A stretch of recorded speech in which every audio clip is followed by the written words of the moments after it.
Nasir bin Muhammad As-Samarqandi dzil karamah. Nafa'ana Allahu bihi wa bi ulumihi wa barakatihi fid dini wad dunya wal akhirah wa alihi wa masyayikhihi wa masyayikhina wa muslimiina wa ikhwanil ilmi wal hikmah. Anna Allaha yataghashshahu bil rahmati wal maghfirah wa yaj'alna minal ladzina yastami'una al-qawla fayattabi'una ahsana wa ya'maluna al-khayrati fahtasaba wa ila hadratin nabi Muhammadin sallallahu alaihi wa alihi wasallam. Al-Fatihah. A'udzu billahi minasyaitonir rajim. Bismillahirrahmanirrahim. Alhamdulillahi rabbil alamin. Ar-Rahmanir Rahim. Maliki yaumiddin. Iyyaka na'budu wa iyyaka nasta'in. Ihdinas siratal mustaqim. Siratal ladzina an'amta 'alaihim ghairil maghdubi 'alaihim waladdallin. Amin. Bismillahirrahmanirrahim. Qala al-muallifu rahimahullah. Qala al-faqihu radhiyallahu ta'ala anhu. Sami'tu abi rahimahullah yahka bi isnadihi yaqulu balaghani anna Umar bin al-Khattab radhiyallahu ta'ala anhu wajjaha rajulan min ashabi Rasulillah sallallahu alaihi wasallam ila Misra likiswatil Ka'bati.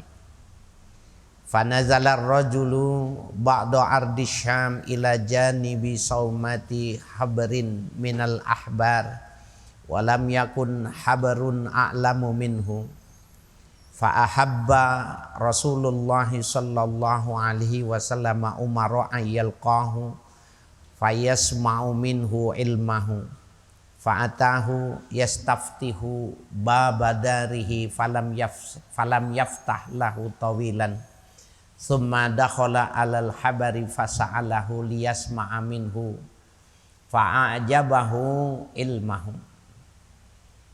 fa'ajabahu ilmuhu fasyaka ilaihi habassuhu ala babin faqala lahul habaru inna kunna ra'ainaka hina adalta ilaina fa'ra'ainaka ala hayati sultan fatakhawwafnaka wa inna ma hasbunaka alal bab li'anna allaha tabaraka wa ta'ala qala li Musa ya Musa idza takhawwafta sultan fatawadda wa'mur ahlaka bil wudu fa inna man tawadda'a kana fi amani mimma yatakhawwafu fa aghlaqna dunal babi hatta tawadda'tu wa tawadda'a jami'u man fid dari wa sallaina fa'amna kalidzalika summa fathan lakal bab.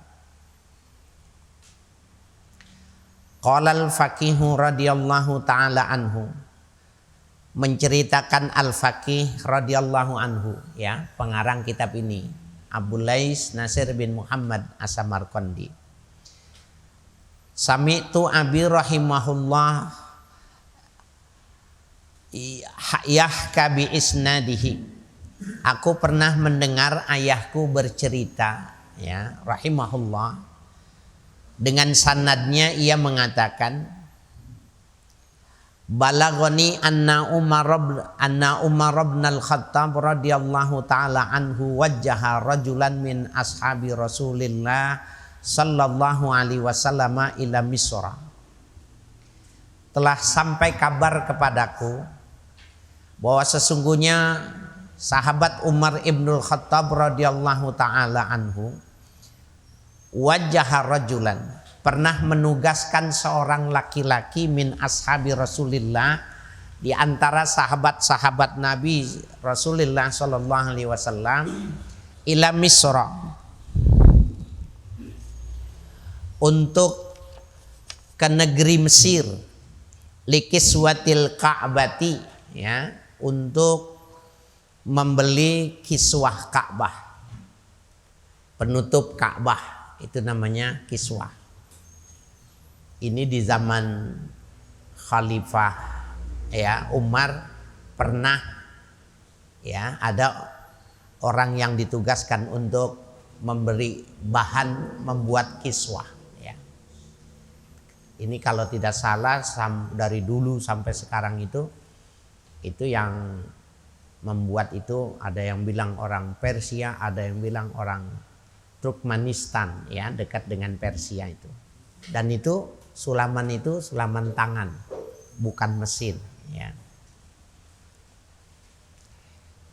Ya, jadi Sayyidina Umar pernah menugaskan seseorang di antara sahabat Nabi untuk ke Mesir membeli bahan pembuatan kiswah Ka'bah. Fanazala ar-rajulu ba'da ardi Syam ila janibi saumati habrin minal ahbar. Maka turunlah seorang laki-laki dari kendaraannya itu pada sebagian bumi Syam. Nah, dulu kalau disebut dengan Syam itu berarti Syria, Yordania, Libanon, Palestina, itu yang disebut dengan Syam. Jadi kalau mauliduhu bi Makkah, ya, wa hijratuhu bil Madinah, wa sultanuhu bisyam, dan kerajaan Nabi di Syam itu yang dimaksud adalah Syria, Yordania, Libanon, dan Palestina. Sekarang jadi 4 negara itu. Dulu itu dalam kekuasaan, ya, Rasulullah Shallallahu Alaihi Wasallam. Nah, jadi seorang laki-laki ini turun pada bumi Syam itu, artinya salah satu dari 4 negara berarti, ila janimi saumati habrin minal ahbar, di pertapaan orang yang soleh di antara orang-orang yang soleh di kota Mesir. Walam yakun habarun a'lamu minhu, dan tidak ada orang yang soleh yang lebih soleh dari orang ini yang didatangi oleh, ya, utusan dari Sayyidina Umar.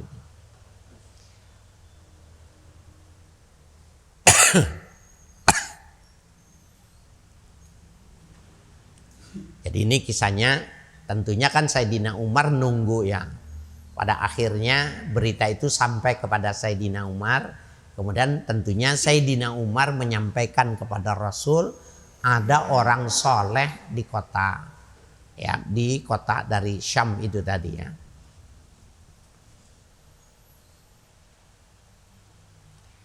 Fa'ahabba Rasulullah sallallahu alaihi wasallam Umar ayalqahu.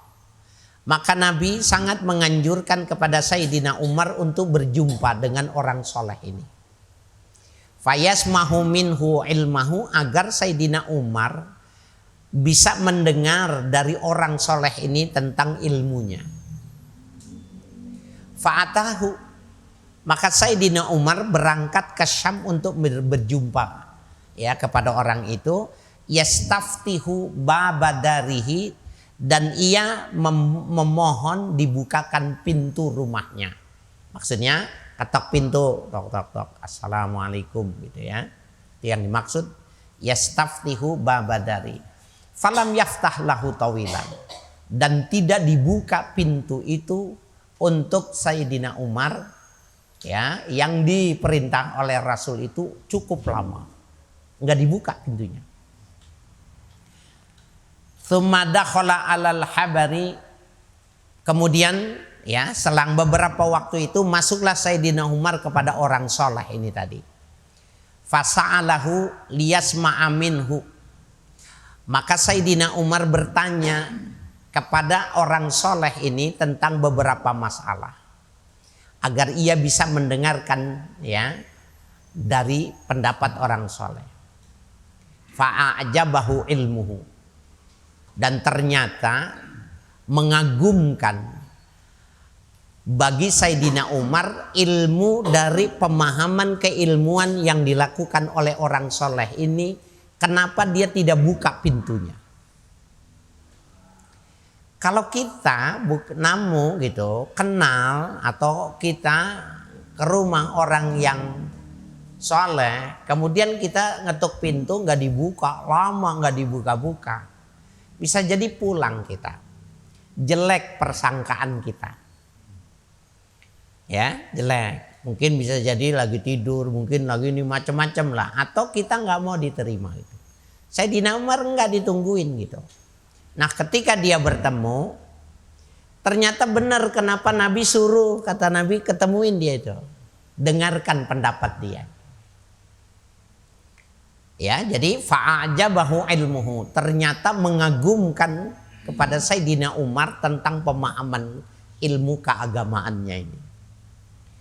Fasaka ilaihi hasbuhu ala babihi, maka mengeluh Sayyidina Umar ya ketika itu bahwa ia menunggu di depan pintunya.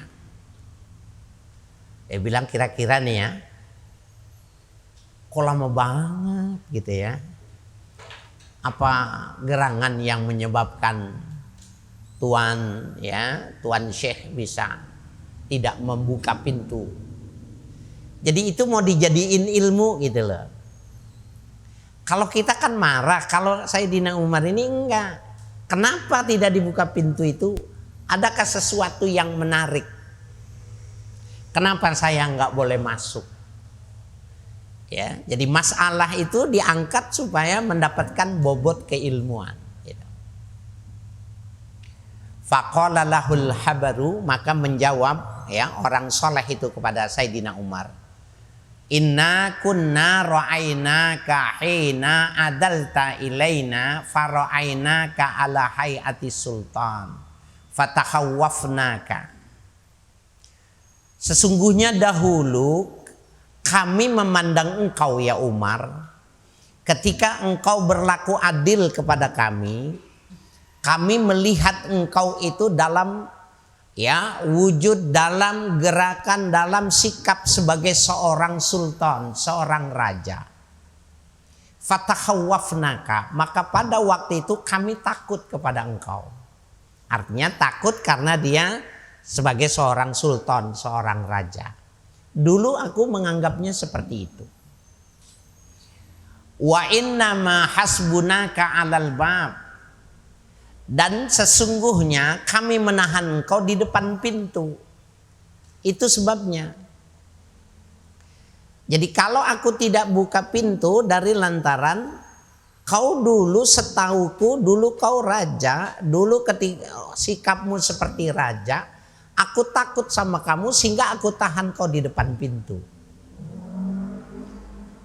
Li'anna Allah tabaraka wa ta'ala qala li Musa, oleh karena Allah tabaraka wa ta'ala pernah berfirman kepada Nabi Musa, ya Musa, hai Musa, idza takhawwafta sultan fatawadda, apabila kau takut kepada seorang raja, berwudulah engkau.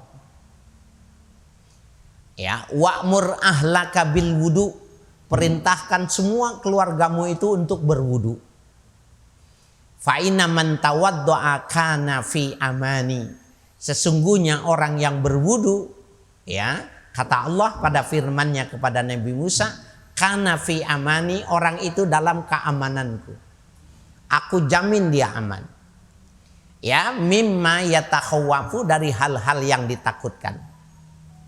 Fa aghnaqnaka dunakal bab, ya maka aku kunci pintuku, ya untuk orang yang mulia seperti engkau ini, hatta tawadda'tu wa tawadda'a jami'u man fid dari, sehingga aku berwudu dan berwudu seluruh keluargaku.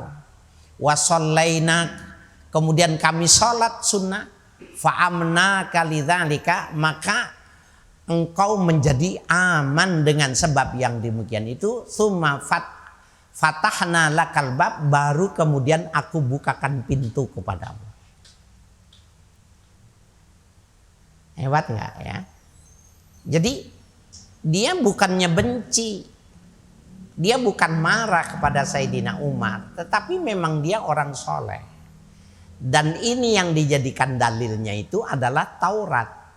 Ya, kitab Taurat yang ada, dia bisa membaca pada kitab Taurat itu bahwa Allah mengajarkan kepada Nabi Musa, kalau kau takut kepada sultan, kepada Fir'aun, wudu. Keluargamu suruh wudu semua. Kami wudu, kami sholat. Ya, sudah ada dapat jaminan dari Allah, baru aku buka pintu untukmu. Ya, jadi dia yakin benar karena dulu dilihatnya Umar itu fi hayatis sultan. Perilakunya itu seperti raja gitu. Kan Sayyidina Umar itu terkenal ya, tegas. Di medan tempur terengginas dan orangnya itu ya pemberani. Jadi wajar kalau orang ketemu Umar itu takut. Dalam satu riwayat yang takut itu bukan cuma orang biasa. Iblis kalau ketemu Sayyidina Umar lari, nggak mau satu arah, satu jalan nggak ketemu. Umar kabur. Bayangin aja kalau setan, iblis, jin dari bangsa jin ketemu Umar ogah. Karena dia bisa melihat. Dan banyak kisahnya itu ketika dia tidak suka ditampar oleh Umar. Dan ini menarik ini ya. Di kalangan ulama itu kan ada perdebatan tuh begini. Boleh nggak orang nikah dengan jin, bangsa jin? Ya. Karena jin itu dia bisa bersosok, biar bagaimanapun juga dia umurnya tua gitu, dia bisa bersosok wanita yang super cantik. Siapa yang paling cantik? Dia bisa serupai itu. Kan berarti menguntungkan gitu kalau bisa nikah. Bagaimana hukum Islam menganggapnya? Pernikahan itu boleh atau tidak? Maka jawabannya boleh dengan ya hadis yang diceritakan dari ayahnya Abu Lais ini boleh. Asalkan bisa melihat, kalau salah bisa nampar. Kawin mah jadi. Ada yang mau nikah nih.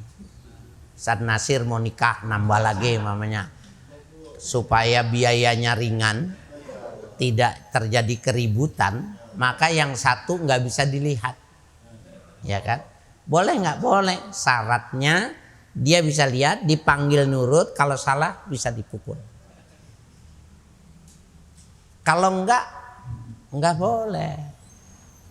Karena dia sebagus-bagusnya agama bangsa jin, seburuk-buruknya akhlak manusia. Kacau jadinya kalau kita nikah sama mereka itu. Ya. Nah, subhanallah ya. Jadi ini kesimpulannya ada di dalam Taurat ya, ada di dalam hadis Nabi bahwa kalau kita takut, kita menghindar, hendaknya kita berwudu. Suruh keluarganya berwudu, suruh sholat, baru buka pintu. Ya. Debt collector datang namanya. Itu mah ente utang, itu mah kesalahan yang dibuat gitu ya.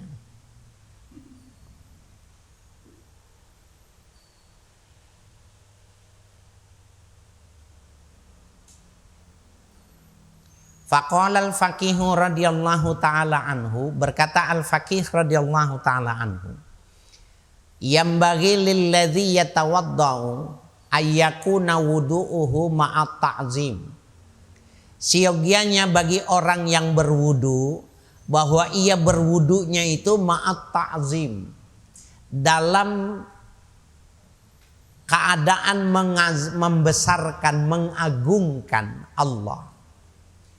Wa ya'lamu annahu yuridu ziyarata rabbih azza wa jalla, dan ia mengetahui bahwa dirinya berkehendak berjumpa dengan Tuhannya azza wa jalla.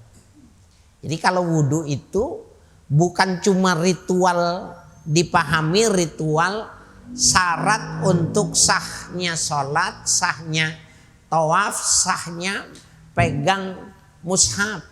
Bukan itu saja. Jadi takzim di dalam diri kita, apabila kita mau berwudu itu, di dalam kita mau melaksanakan mau wudu itu ada takzim. Ya'lamu annahu yuridu ziyarata rabbi azza wajal. Dia tahu persis bahwa dia ingin berjumpa dengan Tuhannya. Kalau mau wudu. Jadi kira-kira itu begini. Wudu itu kan syaratnya sholat gitu. Kalau orang diundang ke istana, maka dari rumah itu persiapannya itu dia mandi. Waktu mandinya itu dia persiapkan supaya badannya bersih, tidak bau, pakaiannya bagus, mau ketemu presiden. Gitu. Nah, ketika orang berwudu itu sebenarnya takzimnya itu dia mau ketemu sama Tuhan. Maka ketika dia mau ketemu sama Tuhan, ada pengagungan, sifat meluhurkan di dalam batinnya itu. Fayambaghi ayyatuba min jami'i dzunubihi, maka seyogyanya dia bertaubat dari seluruh dosa-dosanya. Mau wudu, taubat dulu. Ya. Jadi bagaimana tidak? Nuansanya benar-benar dia menjadi suatu ritual yang suci. Mau wudu saja bertaubat dulu. Ya. Min jami'i dzunubihi. Li'anna Allah tabaraka wa ta'ala ja'alal ghusla lil ma'i alamatan li ghuslihi minadz dzunub. Ini alasannya nih. Oleh karena Allah Ta'ala menjadikan mencuci dengan air itu menjadi tanda pensucian diri dari dosanya. Orang tangannya kotor, cuci, maka tangannya bersih. Orang yang berdosa, waktu dia mengagungkan Tuhan, waktu dia mau melakukan itu perjumpaan dengan Tuhan, dia bertobat dari segala perbuatan dosanya. Waktu air itu keluar dari tangannya, dosanya jatuh. Waktu airnya di muka, dosanya yang di muka jatuh. Maksudnya yang di tangan nih pernah nyakitin orang, zolim sama orang.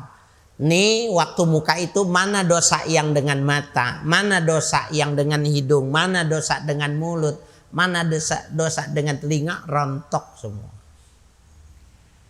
Ya, waktu kaki begitu. Kemana itu catatan dosa itu semua? Waktu dia tobat diguyur sama air wudhu, rontok. Itu filosofinya dari orang berwudhu itu seperti itu.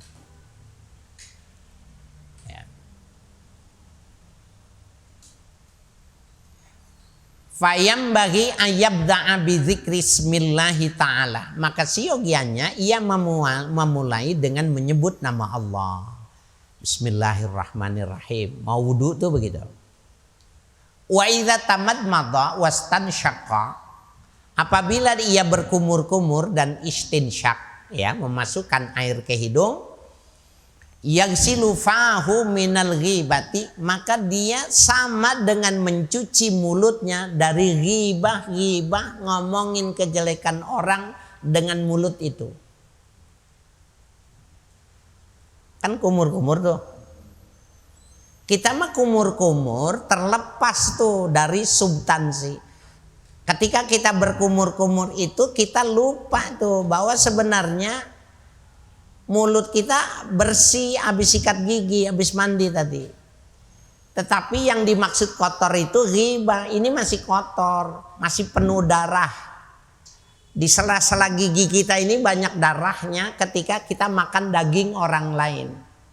Nah, waktu memasukkan air ke hidung itu niat membersihkan dari ghibah.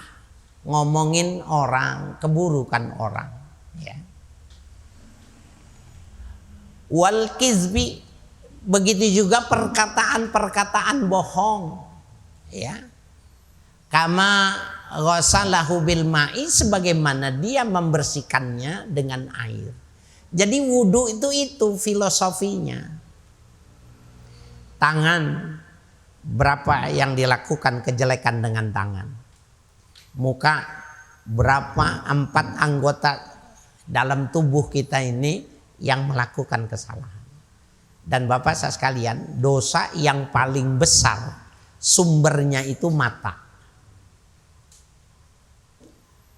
Sumbernya itu mata.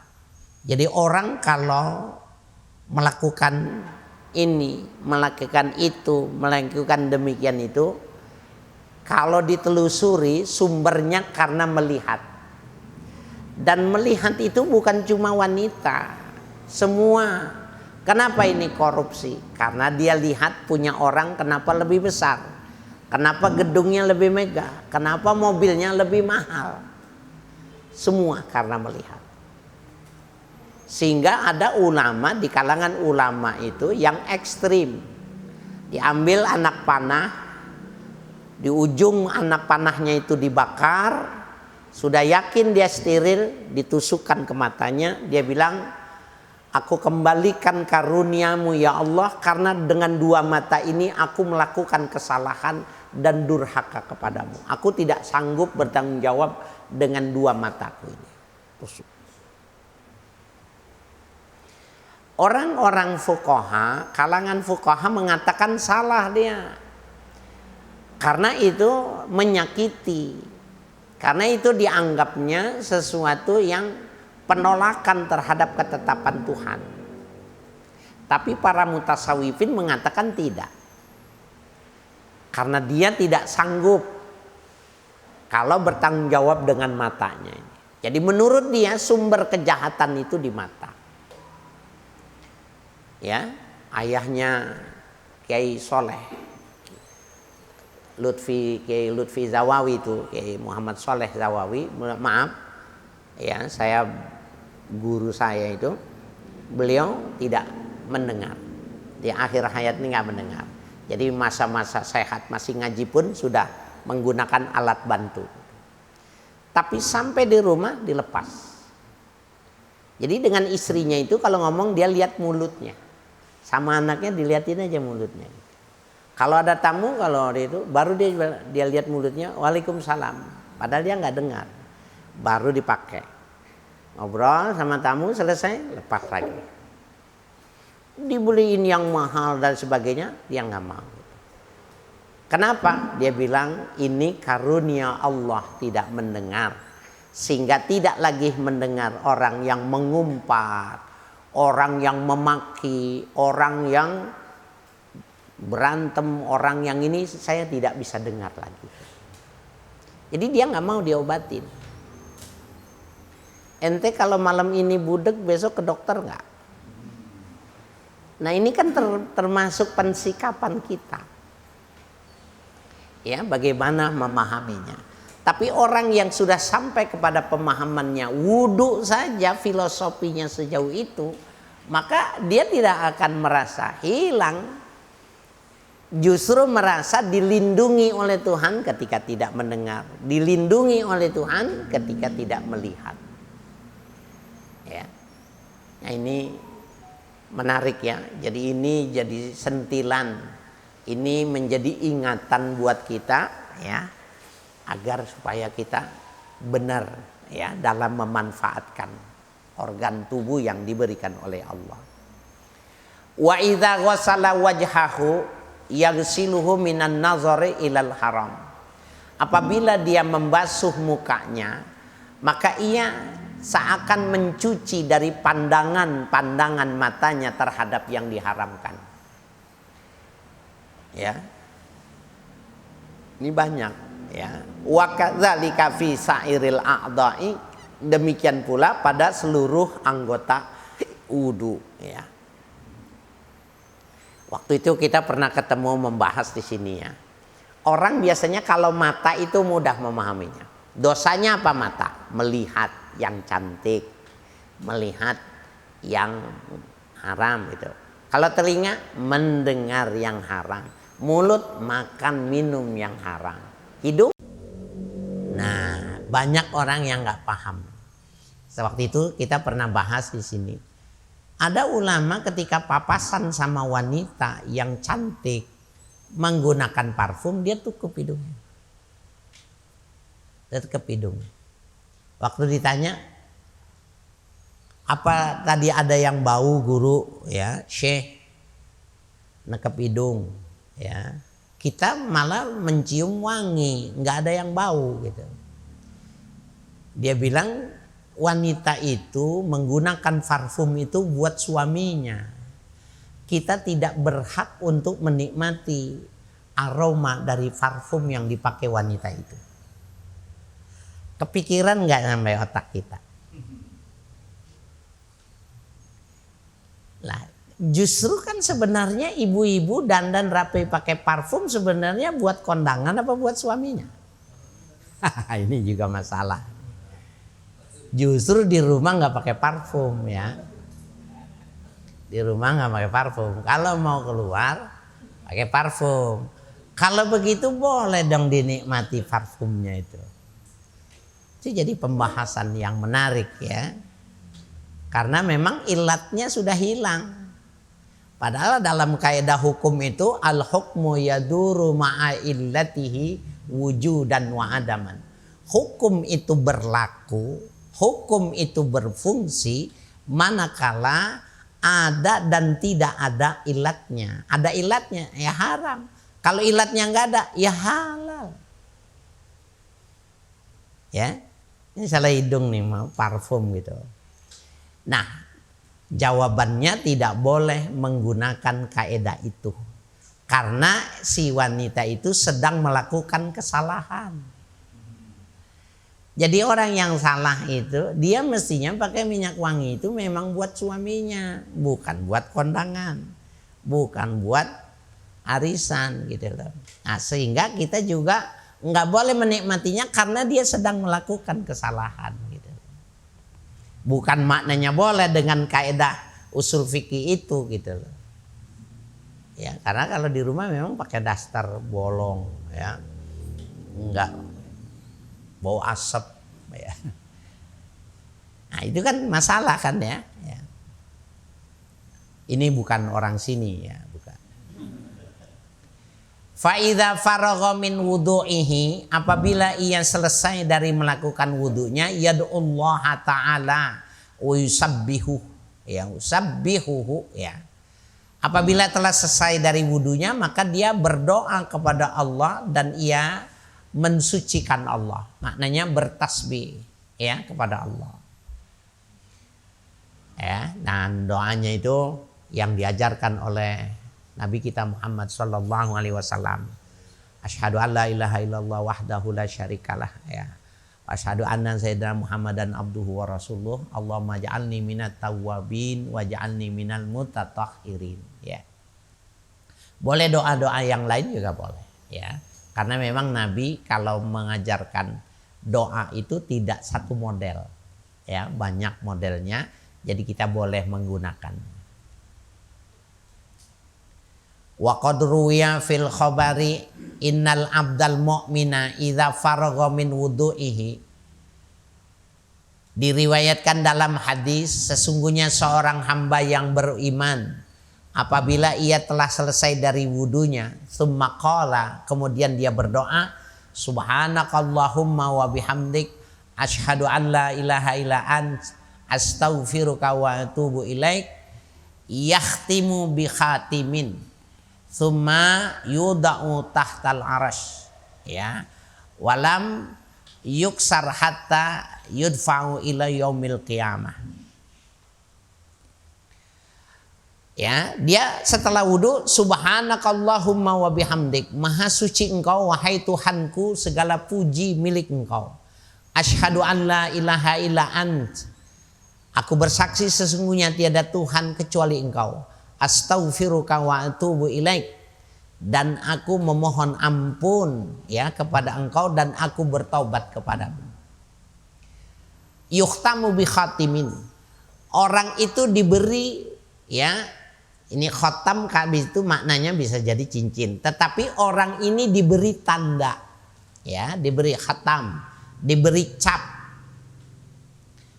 Jadi khotam itu bisa juga berarti cincin. Orang itu diberikan cincin ya. Jadi ini tergantung maknanya. Summa yudha'u, kemudian diletakkan cincin itu tahtal arash, di bawah arasnya Allah.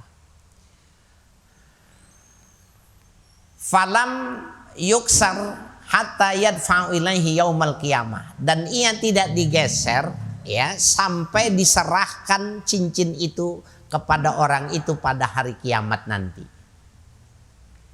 Ya.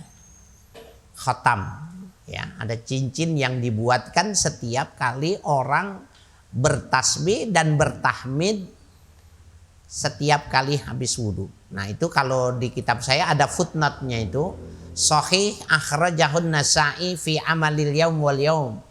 Ya, itu kemudian wasahahu al-Albani fi sahihi targhib.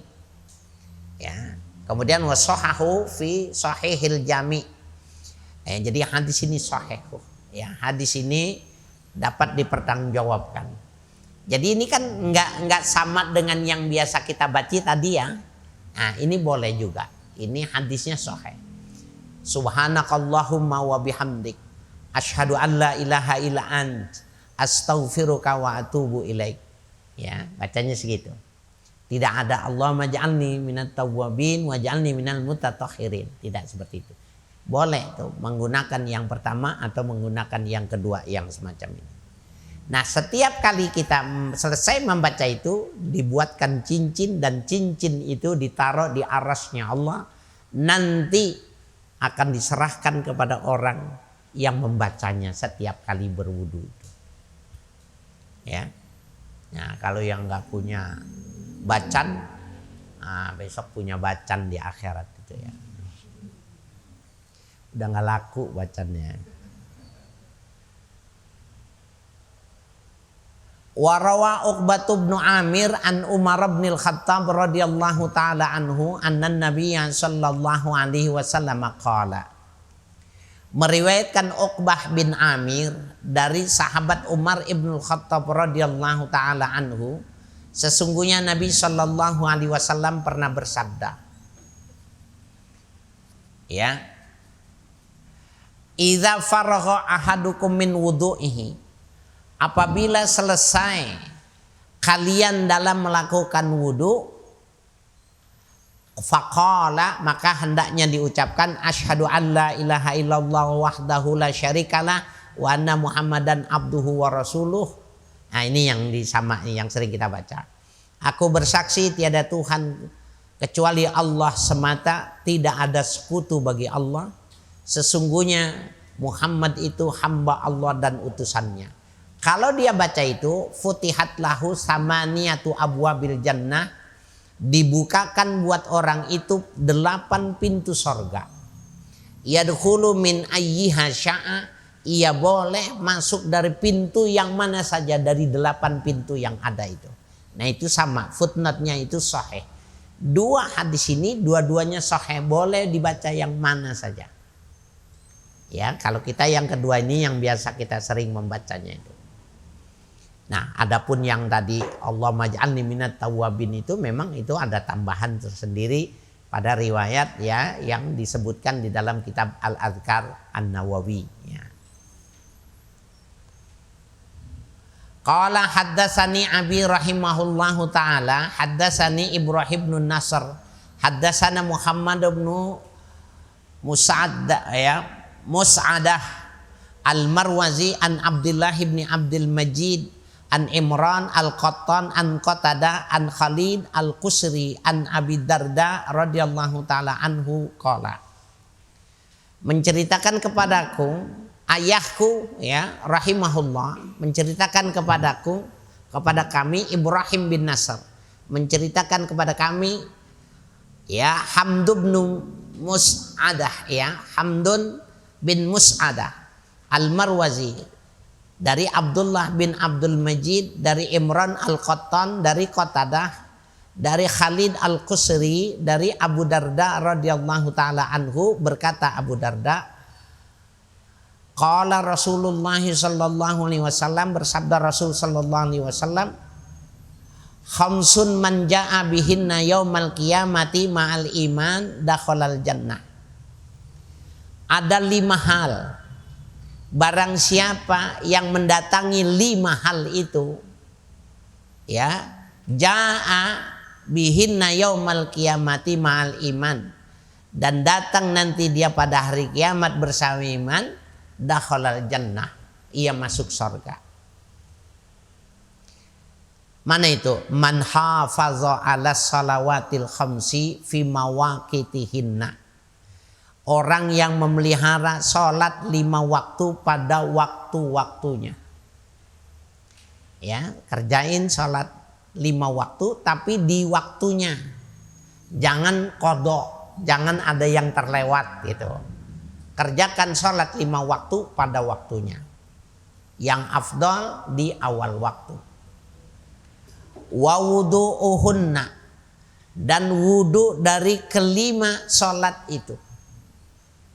Wa ruku'uhunna, dan ruku pada 5 sholat itu dijaganya. Wa sujuduhunna, dan sujud pada sholat 5 waktu itu. Wa man adda zakata min malihi, dan orang yang menunaikan zakat dari hartanya. Thayyibatan biha nafsuhu, ya, merasa senang dengan zakat yang dikeluarkan itu oleh dirinya. Jadi ketika mengeluarkan zakat itu dia senang. Ada orang membayar zakat itu pusing karena apa? Hitungannya berkurang, kepunyaan dia, milik dia itu berkurang. Ya, enggak, ini dia mengeluarkan zakatnya itu biti binafsih, hatinya itu senang, ya. Summa qala, kemudian ia mengatakan, wa aimullah. Aimullah itu sama dengan wallahi gitu ya. Wa aimullah, demi Allah, ya. La yaf'alu dzalika illa mu'min, tidaklah akan melakukan yang demikian itu kecuali orang itu beriman. Wa man shoma ramadhana, dan barang siapa yang mengerjakan puasa Ramadan. Wa hajjal baita inistata'a ilaihi sabila, dan barang siapa yang haji ke Baitullah jika mampu ia di dalam perjalanannya. Wa adal amanata, dan dia melaksanakan amanah. Ya, orang-orang yang memberikan amanah tanggung jawab dikerjakan secara baik. Qalu, kemudian mereka bertanya, ya Aba Darda, wamal amanah. Apa yang dimaksud dengan amanah itu apa? Melaksanakan amanah itu apa? Qala al-ghuslu minal janabah, mandi setelah janabat. Ya, jadi jangan tidak mandi setelah janabah. Fa inna Allah Ta'ala lam ya'tamanna ibnu Adam ala syai'in min dini ghairuh. Ya, min dinihi ghairuhu. Ya. Sesungguhnya Allah Ta'ala tidak akan memberikan rasa aman pada anak Adam atas sesuatu daripada agamanya selain daripada Allah. Ya, selain daripada Allah, ya, selain daripada melakukan mandi setelah janabat itu tadi. Qala haddatsani Abi rahimahullahu taala haddatsana Abul Hasan Muhammad bin Ham Al-Faqih bi Samarqandi haddatsana Muhammad bin Ismail Al-Makki haddatsana Abu Usama haddatsana Abu Zaman anil an Abil Fadail At-Taimi an Abi Zur'ah an Abi Hurairah radhiyallahu taala anhu qala, telah menceritakan kepadaku ayahku rahimahullah, menceritakan kepada kami Abul Hasan Muhammad bin Ham Al-Faqih di Samarkandi, ya, di kota Samarkand, menceritakan kepada kami Muhammad bin Ismail Al-Makki, menceritakan kepada kami Abu Usama, menceritakan kepada kami Abu Zaman dari Abil Fadail At-Taimi, ya, dari Abu Zur'ah dari Abu Hurairah radhiyallahu taala anhu, berkata Abu Hurairah, qala Rasulullah sallallahu alaihi wasallam li bibalin inda salatil fajri. bahwa Rasul pernah bersabda, Rasul pernah mengatakan kepada Bilal ketika hendak sholat subuh, sholat fajar. Ya, haddatsani fa'azka amiltuhu fil Islam fa inni sami'tu lailata ya khasafa na'laika fil jannah, telah menceritakan kepadaku orang yang paling bersih amalan yang aku mengamalkannya di dalam Islam. Fa inni sami'tu lailata ya khushifa na'laika fil jannah. Sesungguhnya aku pernah mendengar di suatu malam ya khashfa na'laik. Ini apa ya? Kalau kita pakai sendal srek itu bunyi sendal. Nah, kalau pakai sendal itu bunyi, setiap orang pakai sendal bunyinya itu sendiri ya. Tarikan sendal itu khashaf. Gesekan sendal. Jadi Rasul mengatakan aku mendengar di suatu malam ketika Nabi Isra nih maksudnya. Ya, di dalam sorga itu gesekan sandal yang engkau pakai di dalam sorga. Ma'amil ta'amalan fil Islam azka indi min anni lam atatoharu tuhuran fi sa'atin min lailatin au naharin illa sallaitu li rabbi adama qadarali. Ya. Amalan apakah yang kau lakukan di dalam Islam ya yang lebih bersih dariku, bahwa sesungguhnya aku bersuci untuk kesucian di dalam satu saat ketika di waktu malam maupun di waktu siang, illa shallaitu li rabbi adama qadaruli. Ya, kata dia, aku mengamalkan amalan yang paling bersih bagi diriku itu bahwa setiap kali aku bersuci waktu malam maupun siang, illa shallaitu li rabbi, kecuali aku sholat. Jadi amalannya itu setiap kali wudu, habis wudu sholat. Habis wudu sholat, mau siang mau malam. Ada maqadaroli ya, yang mengarahkan kepada kemampuanku semacam itu. Wa fi akhar, dalam pada riwayat lain, ma'ahadastu illa aujattu taharah, tidaklah aku berhadas kecuali aku melakukan bersuci. Kalau batal wudu lagi salat 2 rakaat, batal wudu lagi salat 2 rakaat.